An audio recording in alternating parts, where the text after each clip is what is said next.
So I'm going to be talking about simple number theory in Perl 6. Number theory, the fundamental branch of mathematics, studying the properties of integers. It is certainly fundamental in modern cryptography. Perl 6, I don't really need to talk a lot about what Perl 6 is here, sister language to Perl 5.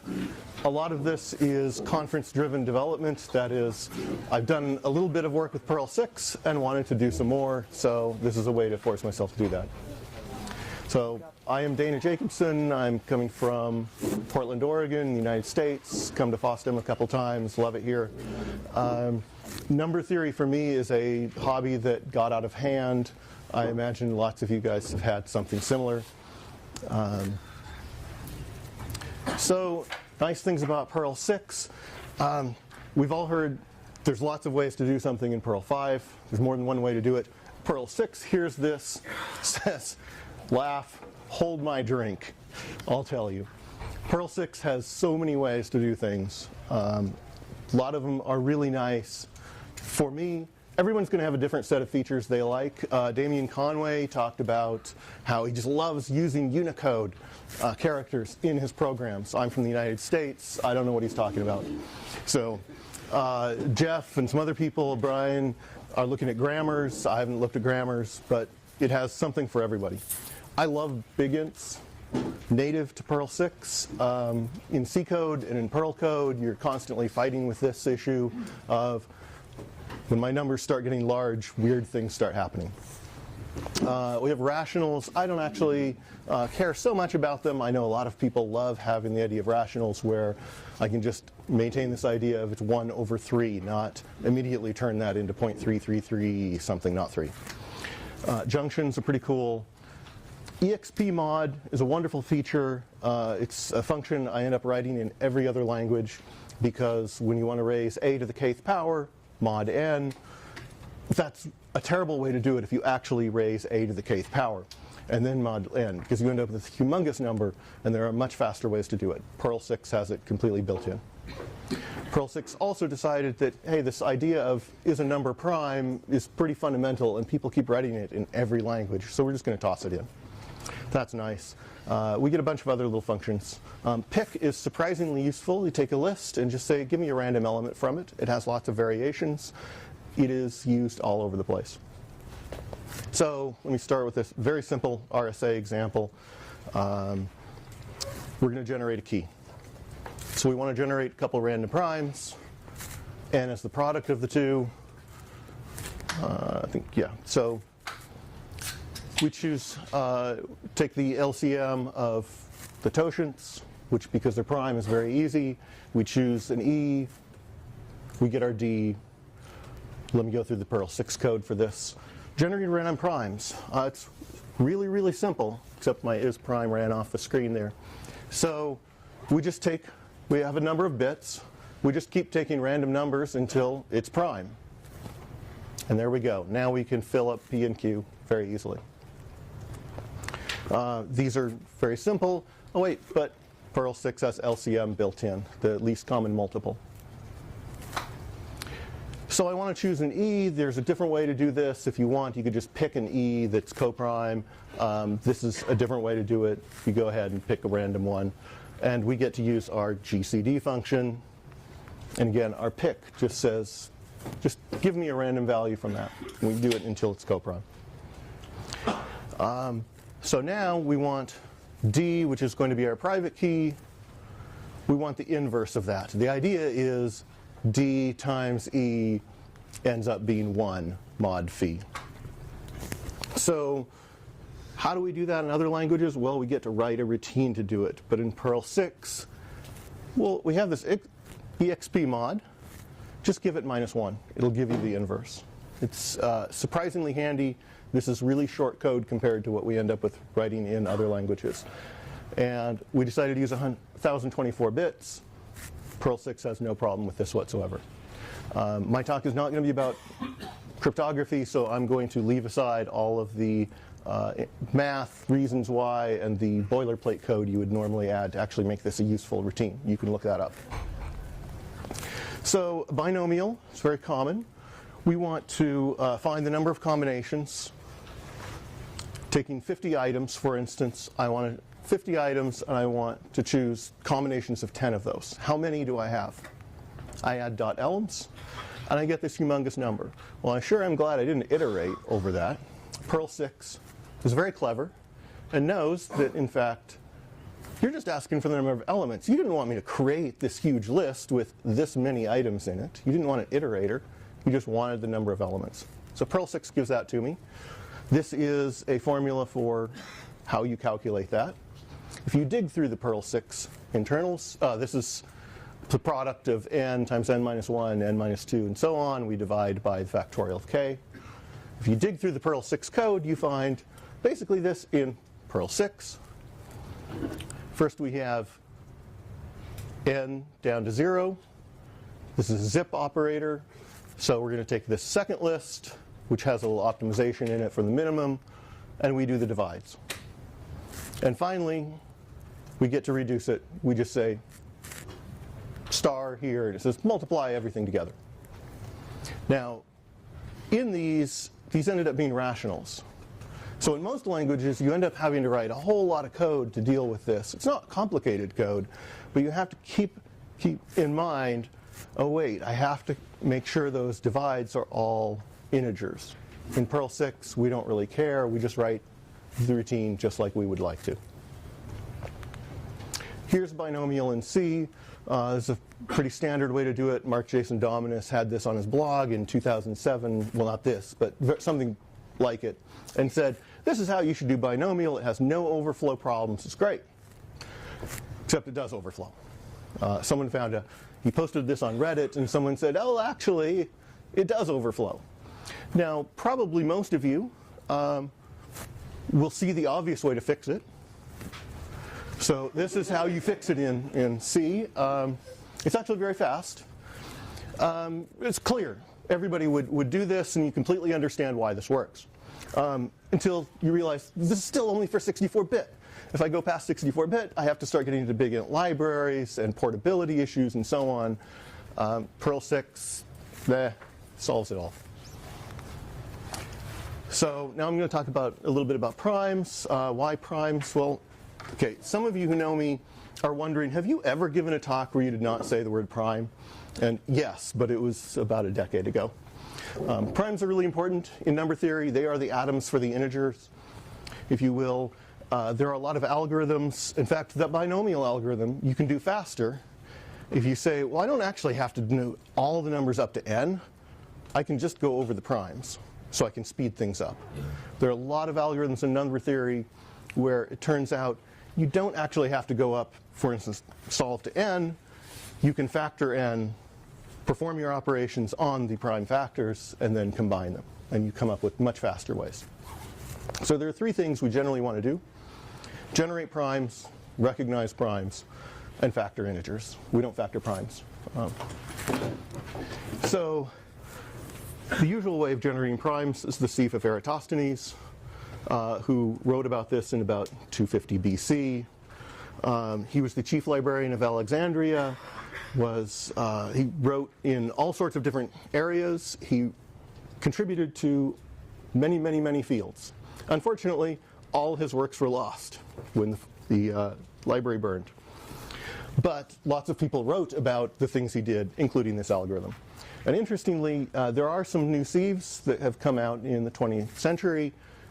They're all slower than this. They have some interesting properties. The sieve of Atkin actually is slower than the sieve of Eratosthenes. I'm going to talk about just the very basic monolithic, non-segmented sieve. You can get complicated, start adding optimizations. Like everything, you can spend a year adding optimizations.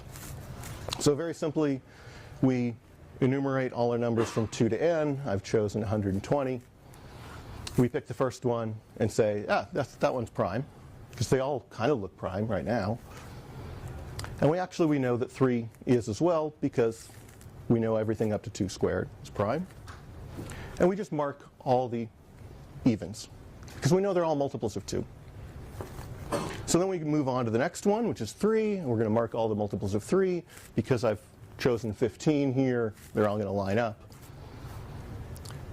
We can do the same thing for 5s, Notice that I start at 5 squared because everything up to that has already been marked. We go up to 7. And it turns out at that point we're done because 11 squared is 121. So there wasn't a whole lot of operation going on to generate these primes. On Wikipedia you'll find the pseudocode, which it turns out seems to be remarkably hard for people to implement. It's 4 lines. We go up to the square root of n. We ask if it's prime, if this number is prime so far, and we go from I squared up, counting by n. So there's an operation that is not done in here, which is remainder or divide. It's a very efficient algorithm because the only thing going on is marking and adding.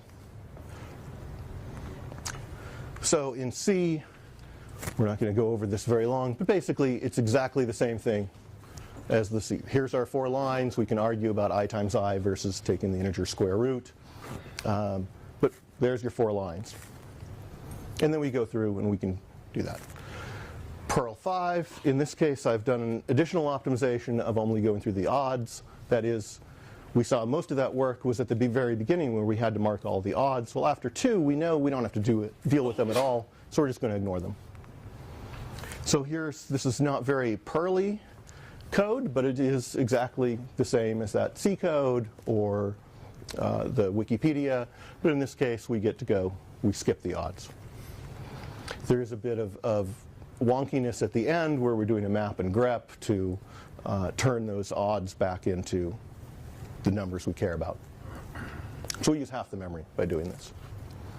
So on Rosetta code, I looked last year, and it was kind of partly the reason for this. I said there are 3 examples of the Sieve of Eratosthenes on Rosetta code, and all of them are wrong. So they start out okay. They say 0 and 1, not prime. Everything else prime. Looks prime so far. We do a gather. This is a cool feature where we take the key value. We just say I want the actual number, and then I want the value that's in that array. So I can get them both at the same time. And then we do, oh, well, if it looks prime, then take the number. But wait, what is this doing? That's a mod operator. So for every number from n squared up to n, I'm going and checking the divisibility. I'm basically doing trial division on every number repeatedly. So there's a simple solution. Now we have the Sieve of Eratosthenes in Perl 6. Looks exactly like the C code, or like the Perl 5 code, or the Wikipedia pseudocode. And it runs significantly faster. So Perl 6 has a lot of different ways to do these things. We can try doing it using a set. This is something someone put on Rosetta code as well. Doing it with a set. We have our multiples. We're going to gather. Unless multiples contains the number, we take it and we do a set union. You can use fancy Unicode characters for the contains and union. But basically, we're making a new set with number squared, that plus number, and so on, which is exactly what we wanted from that pseudocode. You could change it to, is the number an element of the set? Is the number intersected with the set? We can go straight to exists key. Lots of ways to do it. We also have this isPrime operator, so we could just do, well, I'm just going to walk all the numbers and ask if it's isPrime. That's not a sieve, but isPrime is built in, so maybe that's fast, and it's certainly easy. It's so easy you could just do basically grep isPrime through a list. So the set operator, so that code has some significant problems with it, and also Perl 6's sets haven't been optimized entirely, so we're going to ignore that. But here's our trial division. It took 401 seconds to generate the primes to 1 million, which is absurdly slow. So we know doing trial division, basically the incorrect Sieve of Eratosthenes is the wrong way to do it. Here's the isPrime version. Okay, so I wrote a new version of isPrime. I went to more VM and started writing C code, and so there's a new version of isPrime, and I'll talk about that more later, which is significantly faster, and it's faster at all sizes.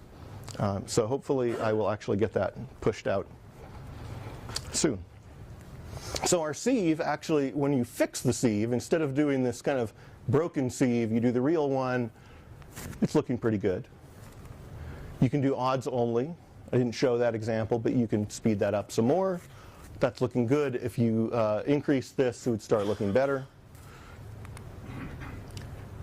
Perl 5 has had, 20-something years of additional optimization. And we're marking and adding.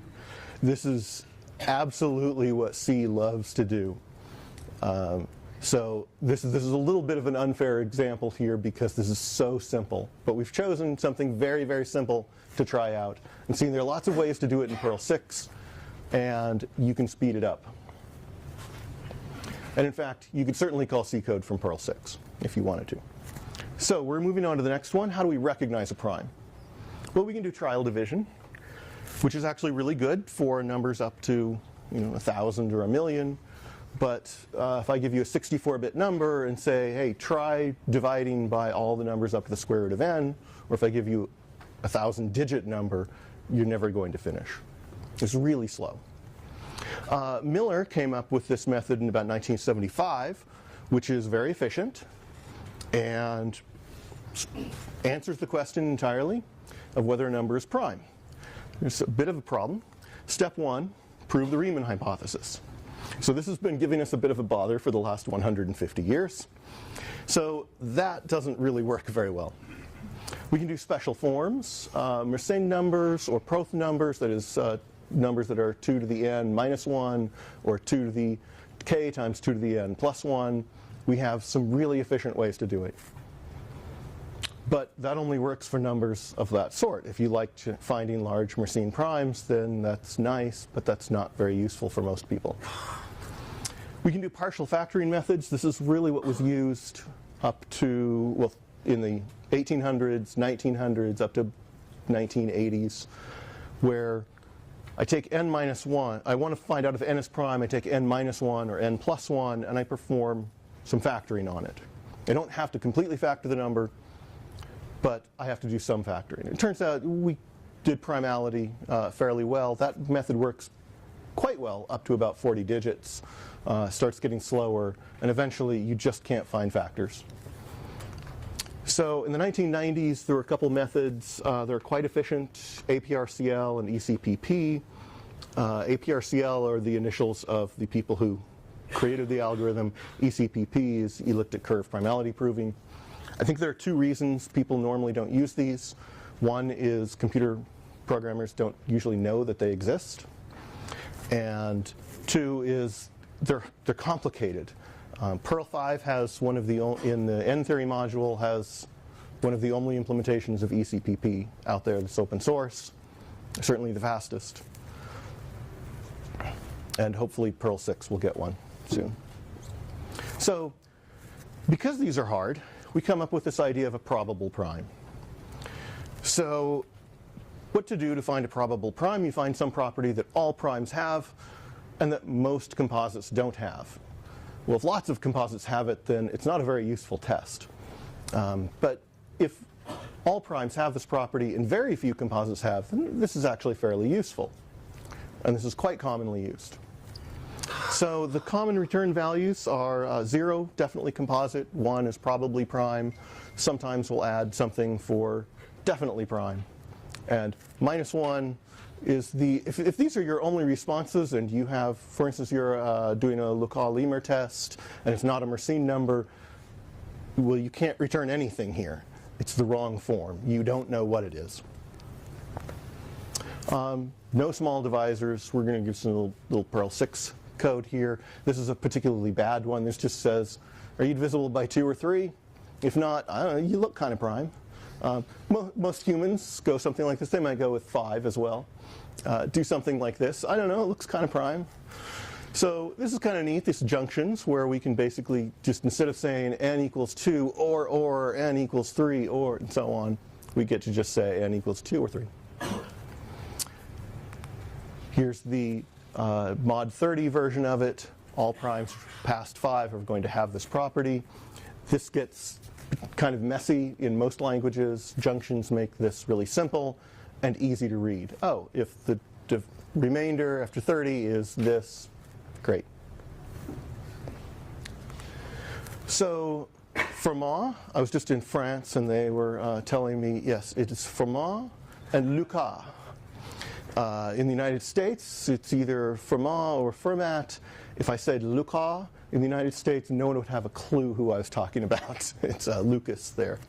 But so Fermat came up with this little theorem, which says if we take an A between 2 and p minus 1, and we raise it to the p minus 1 power, and if p is prime, it's 1 mod p. All primes have this property. Some composites do. Most don't. So here in Perl 6, this is a bunch of boilerplate, mainly having to do with small numbers, and you could add restrictions for making sure your base doesn't exceed, it doesn't go out of range. I've decided to try to make that work. It's kind of irrelevant.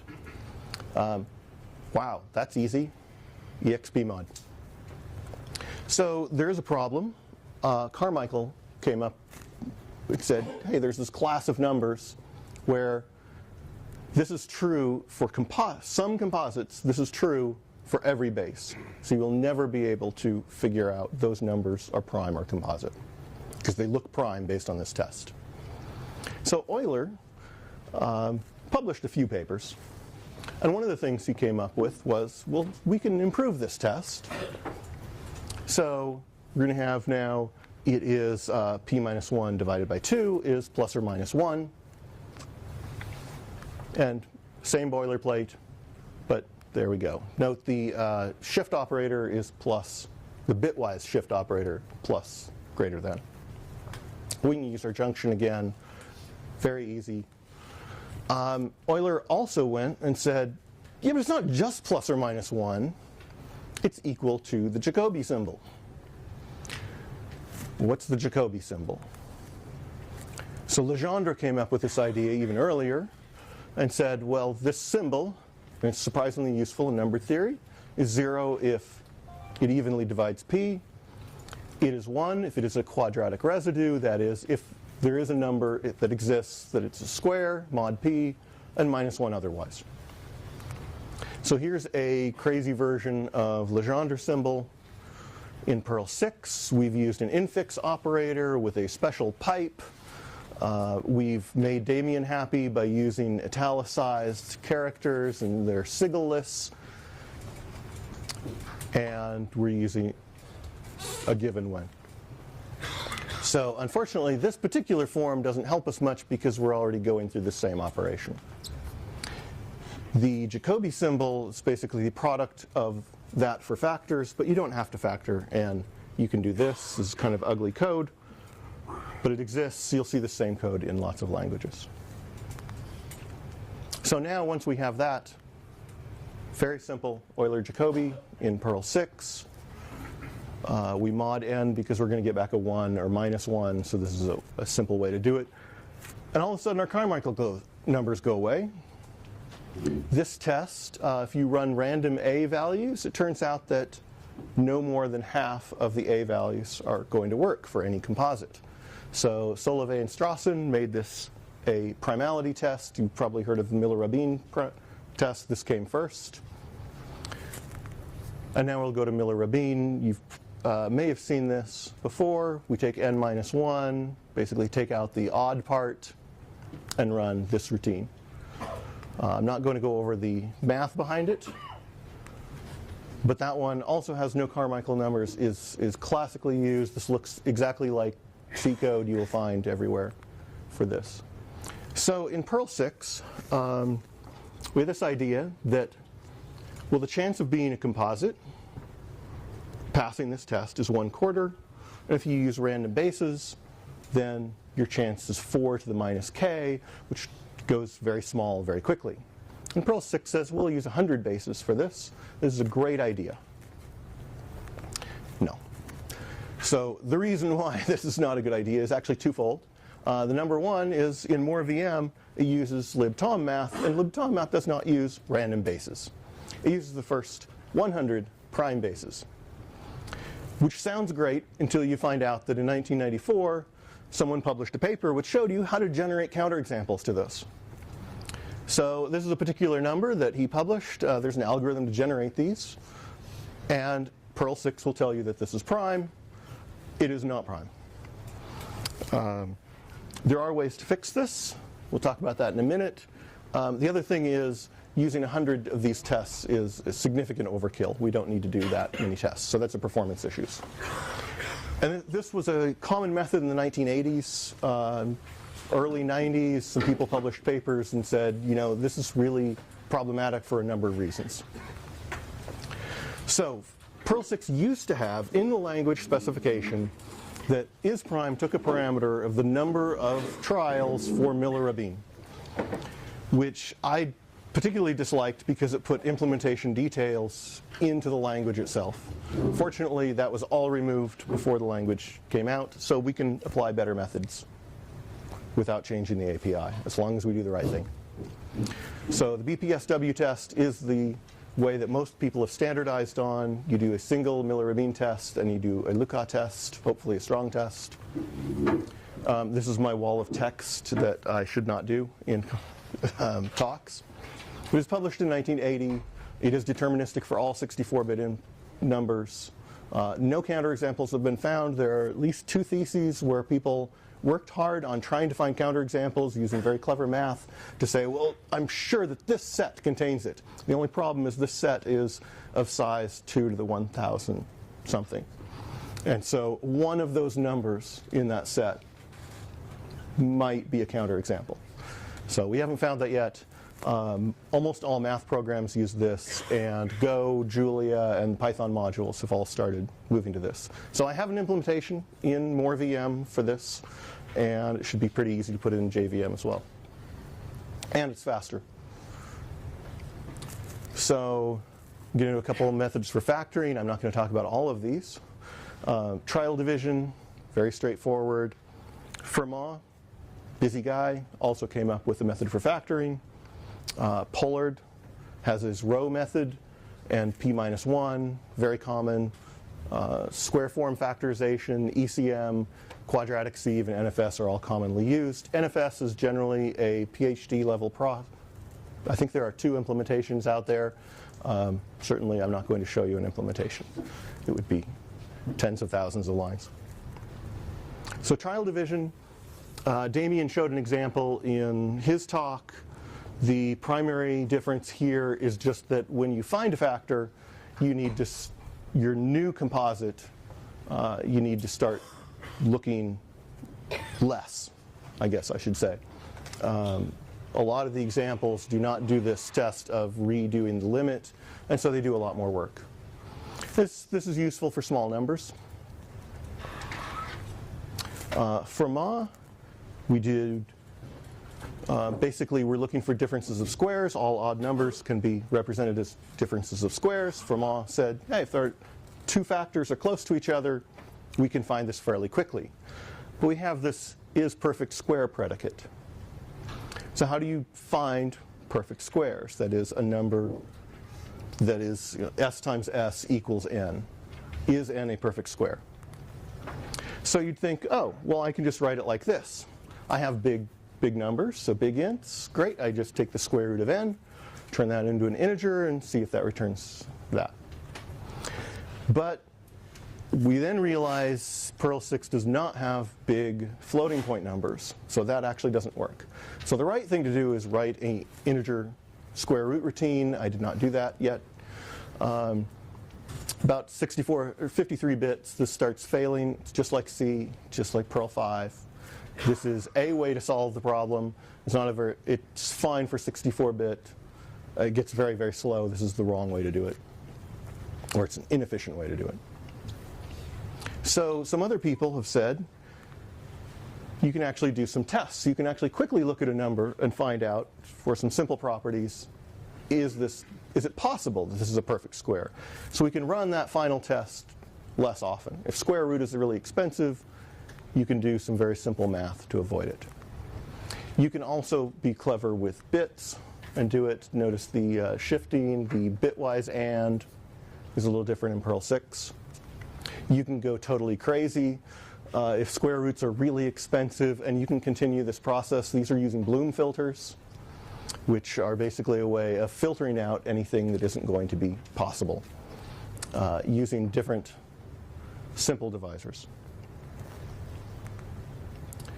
So Pollard row, Damien showed this example. This is with Brent's cycle optimization. Damien said that this was called the row algorithm because it uses a variable called row. It doesn't use a variable called row, and that's not at all the reason why that's named that. That's a really fuzzy image. The idea is we're trying to use the birthday paradox to find examples where we can find a collision. So we have two processes running, one going slow, one going fast, and the idea is when can we find an example where they correspond.